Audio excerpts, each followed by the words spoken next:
జయ జయ శంకర హరహర శంకర.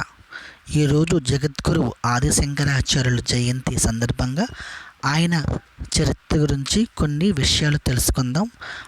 ఆయన గురించి తెలుసుకునే ముందు ఆయన పాదపద్మను నమస్కరించి వీడియోలోకి వెళ్ళిపోదాం.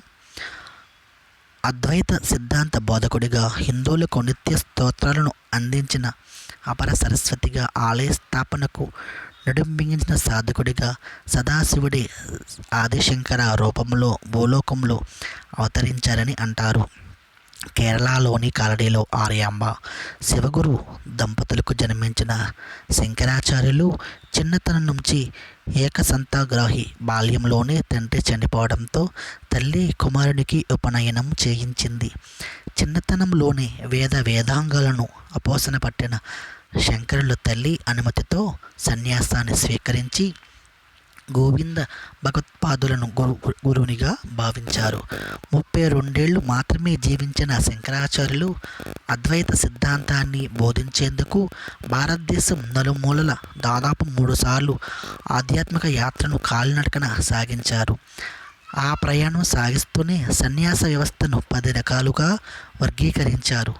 నేటికి సన్యాసాశ్రమాన్ని కొనసాగిస్తున్న వారిని ఆ పేర్లతోనే పిలుస్తున్నారంటే ఆ ఘనత శంకరాచార్యులది.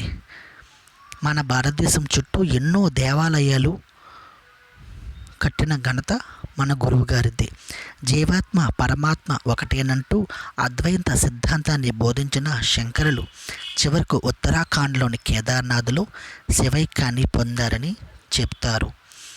బాలబ్రహ్మచారిగా ఓసారి శంకరాచార్యులు భిక్షాటన కోసం ఓ ఇంటికి వెళ్ళారట. ఆ క్షణంలో ఆ పేదింటి ఇల్లాల దగ్గర ఏమీ లేక తన దగ్గరున్న ఒకే ఒక ఉసిరికాయనే శంకరాచార్యులకు ఇచ్చిందంట.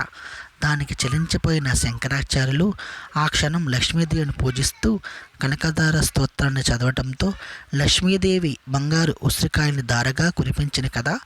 ఆ కనకధార స్తోత్రంతో పాటు సామాన్యుల నుంచి తలలు పండిన పండితుల వరకు అంతా చదువుకునే దాదాపు 108 స్తోత్రాలు గ్రంథాలు రచించిన మన రోజు చదువుకునే శివానందలహరి, కనకధార స్తోత్రం, మహేశ్వర మర్దిని, భజగోవిందం, కాలభైరవాష్టకం, గణేష పంచరత్నం, అన్నపూర్ణ స్తోత్రం వంటివన్నీ అందించింది ఆయనే.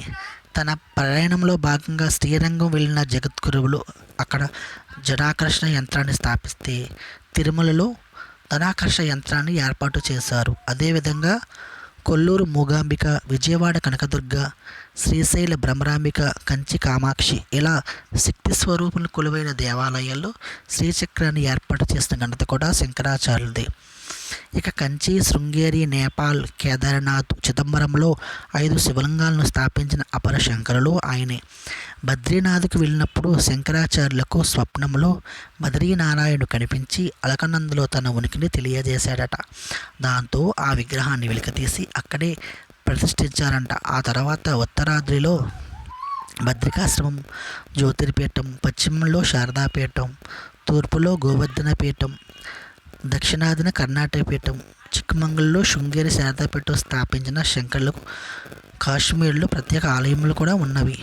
పంచయాతన పూజ కూడా ప్రవేశపెట్టింది మన గురువులే. ఇలా అనుక్షణం ధర్మ స్థాపన కోసం, అద్వైత సిద్ధాంతం కోసం తప్పించిన శంకరులు సన్యసించే ముందు తన తల్లికి మాట ఇచ్చినట్లుగా ఆర్యాంబ మరణించినప్పుడు ఆమె అంతిమ సంస్కారాలు నిర్వహించి పుత్రుడిగా తన ధర్మాన్ని చాటుకున్నాడు. ఇలాగా ఆ దేవదేవుని యొక్క కరుణా కటాక్ష వీక్షణలు మీ మీద, నా మీద, మన అందరి మీద ఉండాలంటూ శివార్పణం.